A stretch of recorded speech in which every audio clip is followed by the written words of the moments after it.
kaming mga small farmer vlogger, ang sabi ang kadalasan ay walang sumusuporta sa amin dahil ang sabi nila, kung magkaroon kami ng pira dito at magiging milyonaryo sa pagiging vlogger namin dito as a farmer, hindi na kami magtatanim dahil daw mayaman na. Pero dyan kayo nagkakamali. Kung lumalaki ang aming kita dito sa pagbablog, lumalawak din ang aming mga pagtatanim dahil may panggastos na kami sa mga taniman namin. Kaya sana kaming mga small farmer, small vlogger na farmer, sana matingnan din kami ng pamahalaan at matulungan dahil kaming mga farmer ang nagpapakain sa mga tao na nandun sa opisina sa city.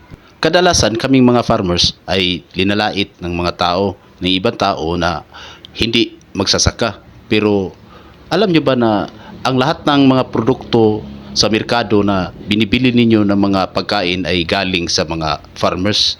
Kaya sana naman masuportaran kaming mga small farmers.